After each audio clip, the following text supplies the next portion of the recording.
गुरु साक्षात् परब्रह्म तस्मै श्री गुरवे नमः। शुक्लांबरधरं विष्णु शशिवर्णौ चतुर्भुजौ प्रसन्नवदनौ ध्यायेत् सर्वविघ्नोपशान्तये। श्रीराम राम रमेति रमे रामे मनोरमे सहस्रनाम तत्तुल्यं राम नाम वरानने। आपदामपहर्तारं दातारं सर्वसंपदा लोकाभिरामो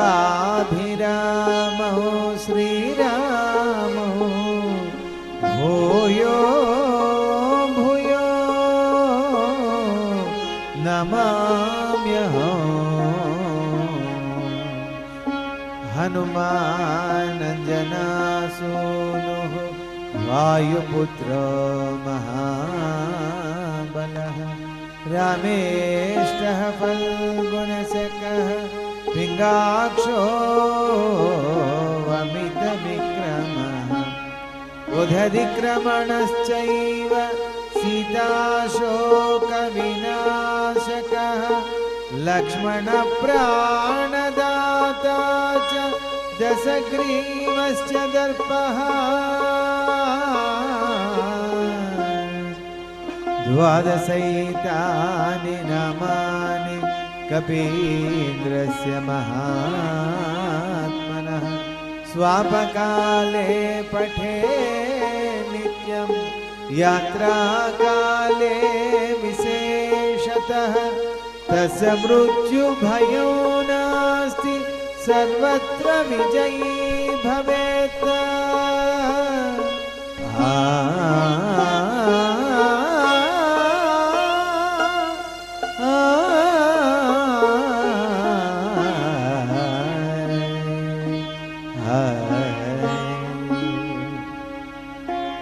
यत्र यत्र रघुनाथ कीर्तनं तत्र तत्र कृतमस्तकाञ्जलिं बाष्पवारि परिपूर्णलोचनौ मारुतिं नमत राक्षसान्तकम्।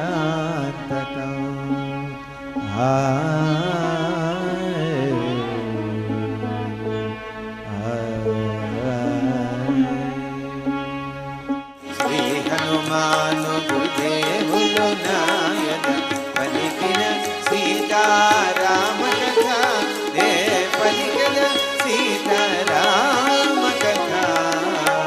ఎప్పుడైతే అమ్మవారు ఆత్మహత్యకు సిద్ధపడ్డారో ప్రకృతి కూడా అలా ఊరుకుంటుందా?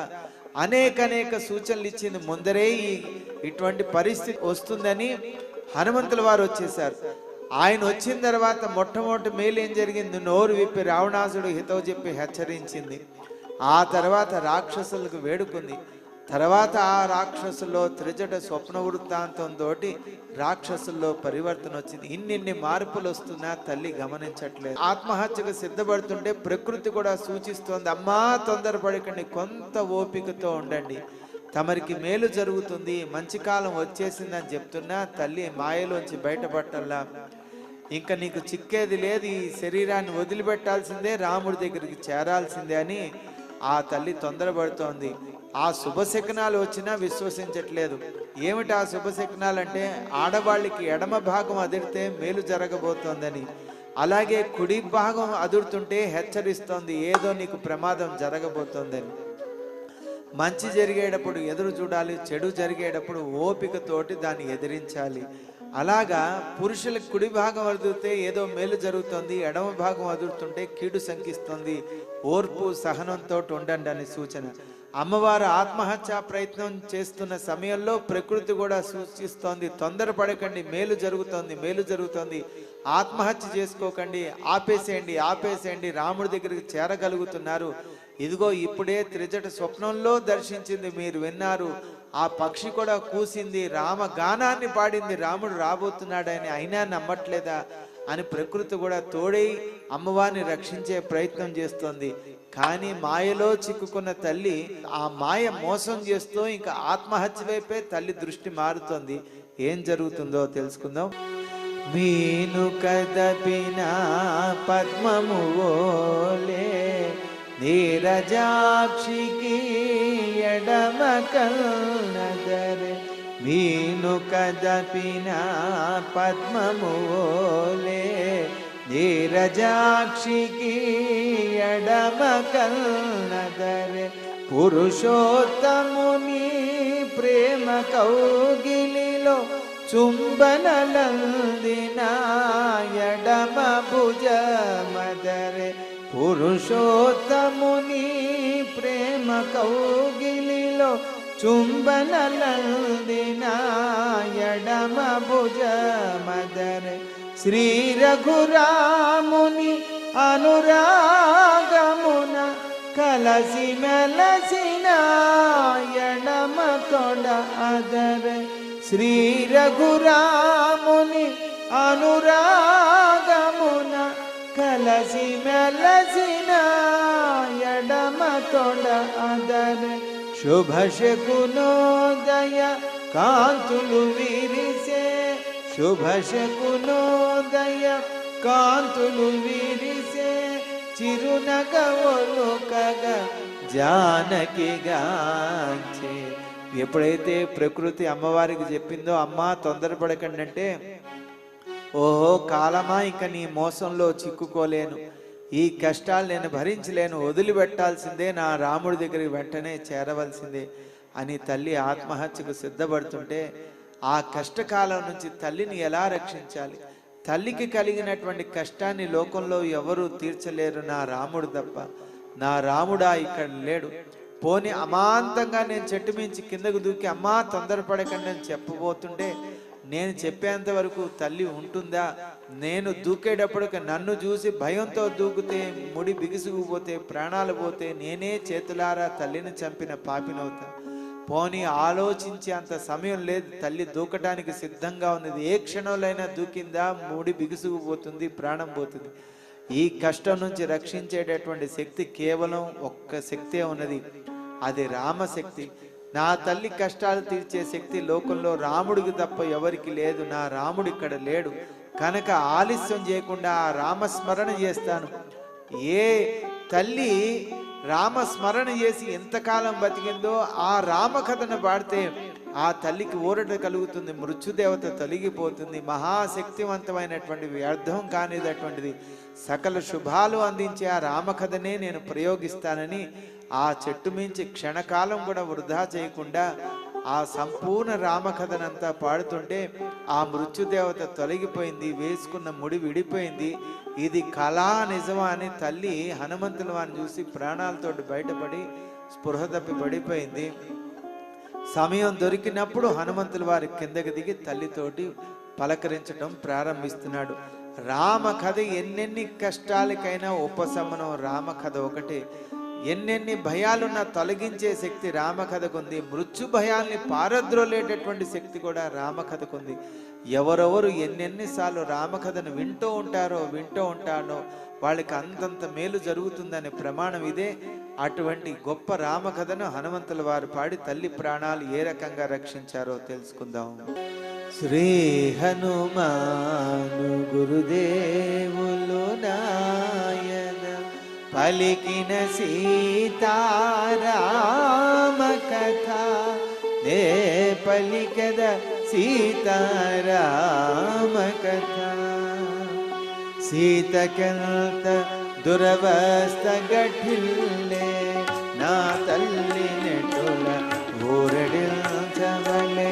సీతకెంత దురవస్థ గఠిల్లే నా తల్లి నెటుల ఊరడించవలే.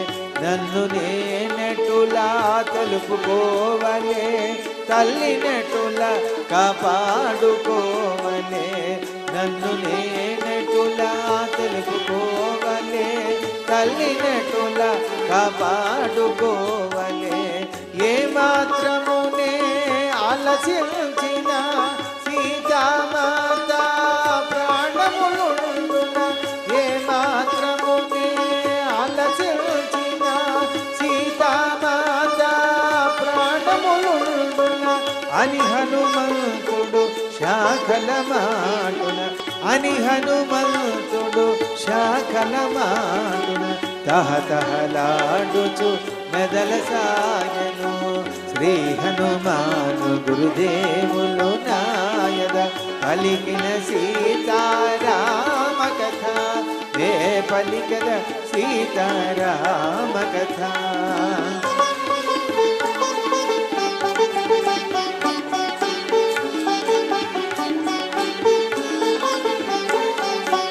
ననుగని జానకి బ్రదరక ముందే పలికద సీతారామ కథ ననుగని జానకి బెదరక ముందే పలికద సీతారామ కథ సత్యమైనది వ్యర్థముగానిది పావనమైనది శుభకరమైనది సత్యమైనది వ్యర్థముగానిది పావనమైనది శుభకరమైనది సీతామాతకు కడు ప్రియమైనది పలుకు పలుకున తేనెలొలుకున్నది సీతామాతకు కడు ప్రియమైనది పలుకు పలుకున తేనెలొలుకున్నది అని హనుమంతుడు మృదు మధురముగా అని హనుమంతుడు మృదు మధురముగా పలికెను సీతారామ కథ శ్రీ హనుమాను గురుదేవులు నాయద పలికిన సీతారామ కథ ఏ పలికద సీతారామ కథ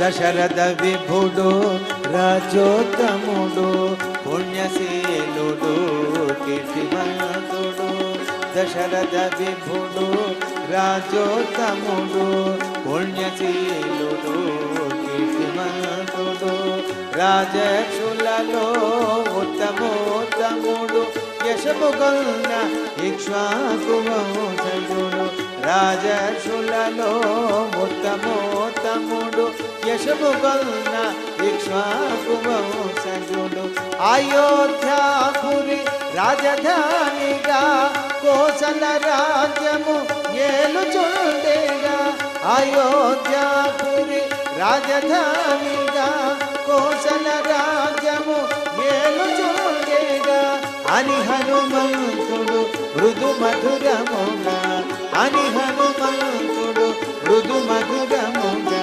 పలికెను సీతారామ కథ శ్రీ హనుమాను గురుదేవులు నాయద పలికిన సీతారామ కథ ఏ పలికద సీతారామ కథ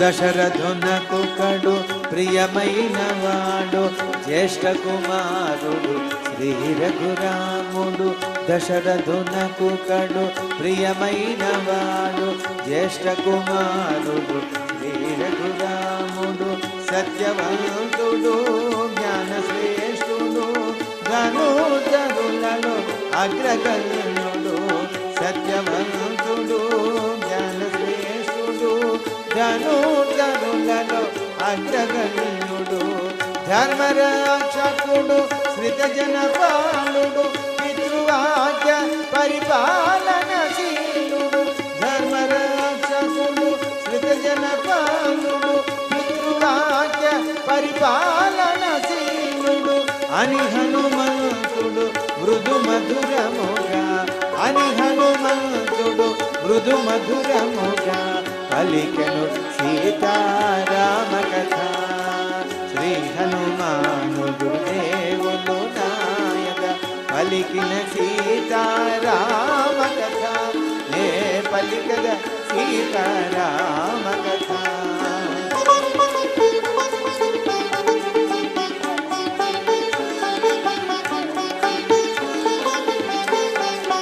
శ్రీరాముని పట్టాభిషేకము నిర్ణయమైన శుభ సమయమున శ్రీరాముని పట్టాభిషేకము నిర్ణయమైన శుభ సమయమున చిన్న భార్య కైక దశరథు చేరి తన కొసగిన రెండు వరములు కోరే చిన్న భార్య కైక దశరథు చేరి తన కొసగిన రెండు వరములు కోరే భరతునకు పట్టాభిషేకము 14 రామ వనవాసము భరతునకు పట్టాభిషేకము 14 రామ వనవాసము అని హనుమంతుడు మృదు మధురముగా అని హనుమంతుడు మృదు మధురముగా పలికెను సీతారామ కథ శ్రీ హనుమాను గురుదేవులు నాయద పలికిన సీతారామ కథ నే పలికద సీతారామ కథ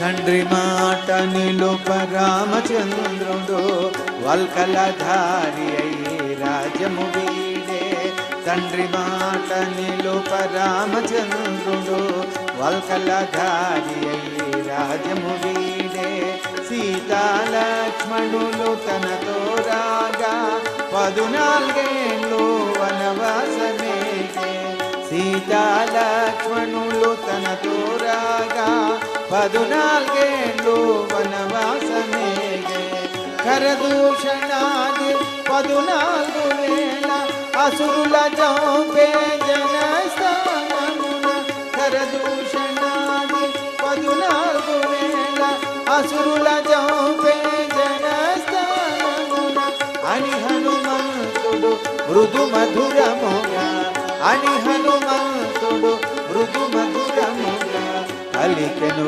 సీతారామ కథ శ్రీ హనుమాను గురుదేవులు నాయద పలికిన సీతారామ కథ నే పలికల సీతారామ కథ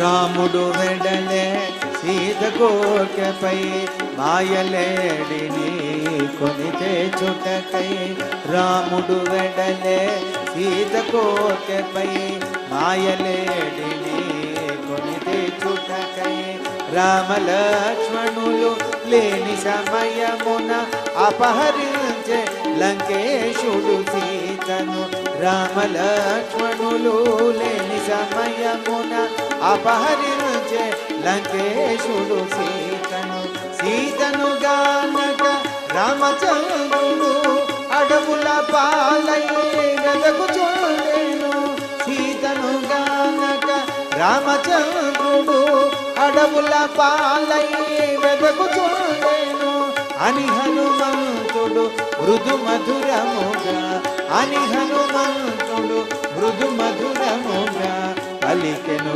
సీతారామ కథ శ్రీ హనుమాను గురుదేవులు నాయద పలికిన సీతారామ కథ ఏ పలికద సీతారామ కథ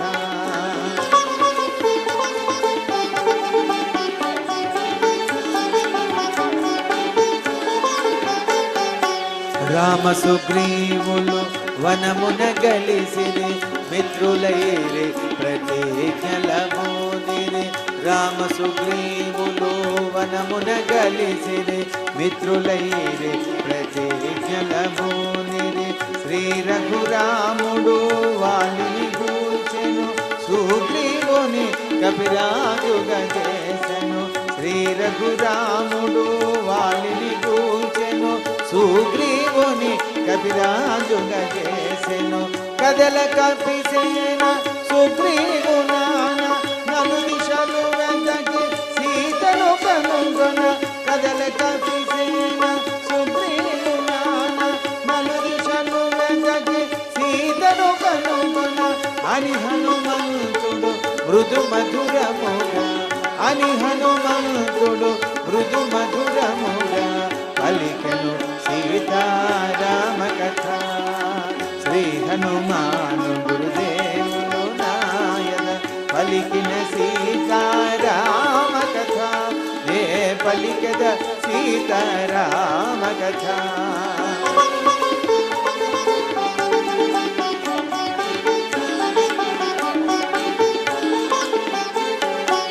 లంకాపురిలో సీతయుండునని పక్షిరాజు సంపత్తి మాట విని, లంకాపురిలో సీతయుండునని పక్షిరాజు సంపత్తి మాట విని, శతయోజనముల వారిని దాటి సీత జాడగన లంక చేరితి, శతయోజనముల వారిని దాటి సీత జాడగన లంక చేరితి. రాముడు గెలిచిన గురుతులు కలిగిన సీతామాతను కనుగొనగలిగితి, రాముడు గెలిచిన గురుతులు కలిగిన సీతామాతను కనుగొనగలిగితి. అని హనుమంతుడు మృదు మధురముగా, అని హనుమంతుడు మృదు మధురముగా పలికెను సీతారామ కథ. శ్రీ హనుమాను గురుదేవులు నాయన పలికిన సీతారామ కథ, నే పలికద సీతారామ కథ.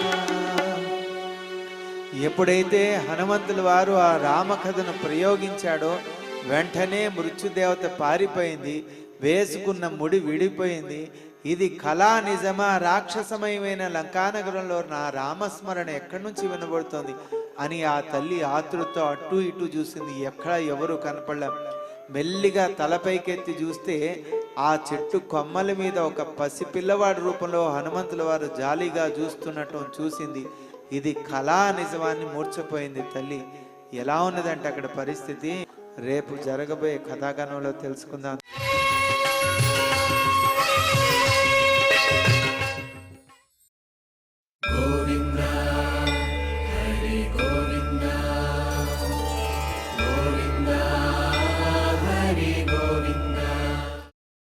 ఓం నమో నారాయణాయ.